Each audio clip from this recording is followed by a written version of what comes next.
Right, so we've loaded our sample on the flow cell. As you can see, we've already QC'd the flow cell, so we know how many pores we've got. So everything's ready to go. So now I'm going to show you how to set up your sequencing using MinKNOW. So we need to go to Start and then Start Sequencing. And this is where you're going to add the name of your experiment. So mine is TBA, Rapid PCR Barcode, and this is experiment 1. Again, it will add, instead of spaces, it will automatically add underscores because that's what Guppy likes to use. So then we can move to kit selection. So if you know the name of your kit already, you can just find it, but it also can help you. So we've been using a DNA kit, we've used PCR, and we've multiplexed, so we've added lots of samples. So then it gives you a bit of a helping hand. So I know that we've used the Rapid PCR barcoding kit there. So then we can continue. So you can run it for 72 hours. I found that after 48 hours you tend to end up with barely any active pores anyway, so I tend to just run mine for 48, but it depends what you're doing. If you just want to see the species, then you don't need to run it for so long. It's up to you. Species, can we run it for 24 hours? You can run it for as long as you like. If you wanted more, the longer you run it, the more information you will get.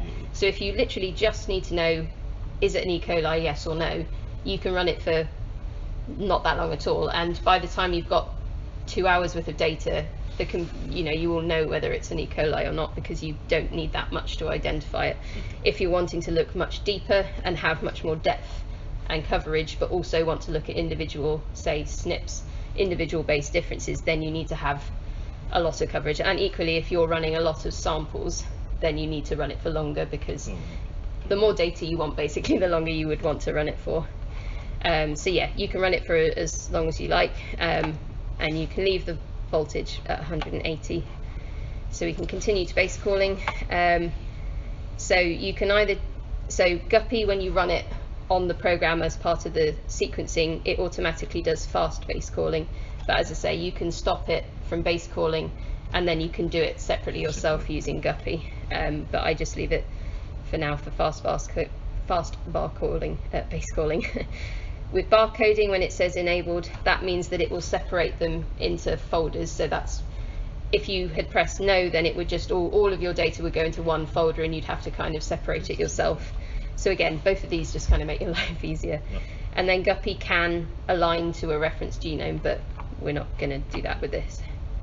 So then you can continue to output, and so this is where you find what location you want to put your data in. So I'm going to put mine TB sequencing, and I'm going to make another folder. So TBA, Rapid PCR barcoding kit, and the date, which is the 14th. 21. So that's going in there. So the output format, so FAST5 is the squiggle file, so you definitely want that. FASTQ is what you base call into, so if you're telling it to base call at the same time, you want to have FASTQ on, and BAM is for the alignment. So I don't think it will let you, if you haven't said yes I want to align it, it probably won't let you click BAM, so that's fine. The Q score is a quality score, so the sort of threshold is generally set at 7, so it will quality control your runs as they go through. So anything that has a score of, you can set the threshold, but anything over 7, it will go into a pass folder, and anything that is less than 7 will go into a fail folder. So you generally would only use, for downstream stuff, the ones that have passed, basically. So in the run setup, this is just telling you all of the stuff that we've just done, basically. So it gives you a chance to check. So this is the kit we've used, this is how long we're running it for. Yeah, we're base calling, we're barcoding, but we're not aligning. So yeah, so you can then save settings. So if you do this particular run a lot, you can save it, and so you don't have to do that, or you can just press start. So we'll do that here. So it will start, and it will move to this screen here. So again, it needs to just get to temperature. So this time it's to 34 rather than 37, like with the QCing. Yeah, so it's not quite as warm. I'm not quite sure why, but it's good because it gets there quicker. and then you just need to let it do that. Give it a hug.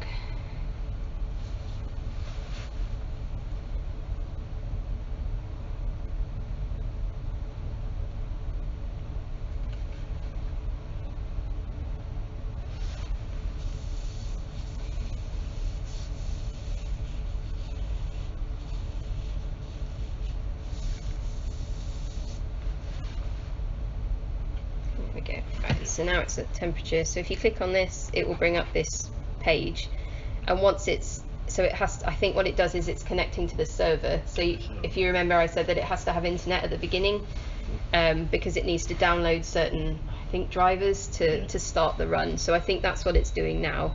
So once it's organized itself, this where it says reached, eventually, I think maybe you can click on it now. Yeah. So once you click on that, it brings up the kind of information pages.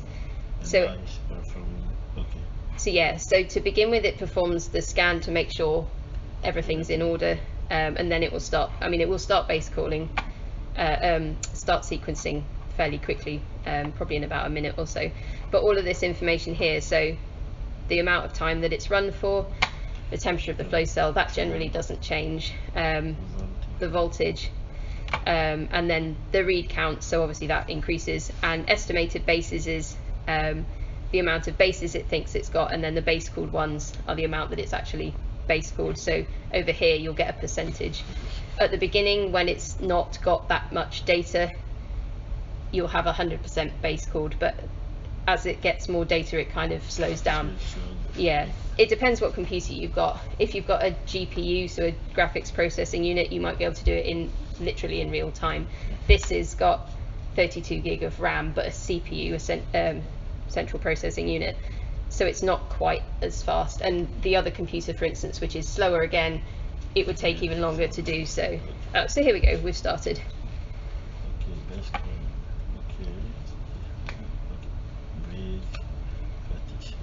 So yeah, this will just keep going up and up and up, and then you can click on the two arrows and it will show you the information. So here you can see how many pores are currently sequencing, how many are recovering, and how many are inactive.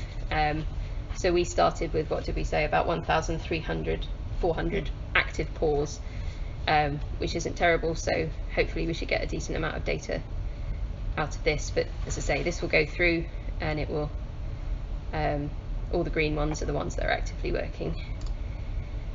This is the output, so as I say, you get some that are failed, so anything with a score of less than whatever you put the threshold at, usually 7. These are your passed ones, and these are the total reads over. You generally get far more passed ones than you get failed ones. And here is the average read length. So this depends on what DNA you put in.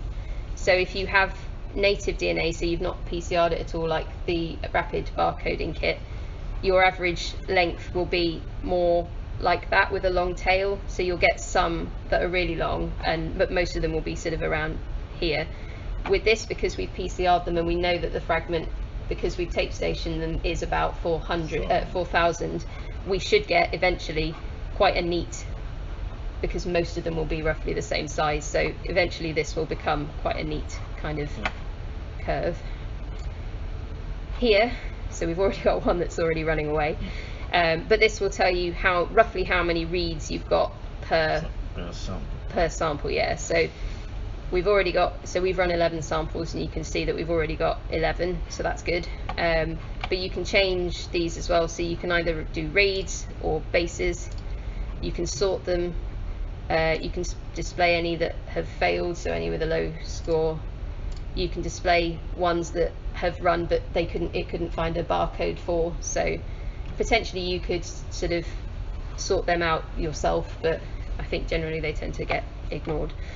And you can hide anything with 0. So sometimes, even if you've not used barcode 12, you might get that sequence somewhere in the DNA of your other. So sometimes you'll get 1 or 2 or 3 reads for a barcode that you didn't have. So, but generally all of the others will outrun it anyway. So, but as I say, this is already looking like this one is winning compared to the others, despite our best efforts to try and equalize them all.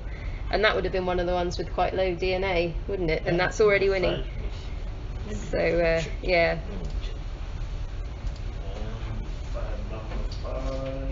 So then the only other thing that is the too low. Yeah.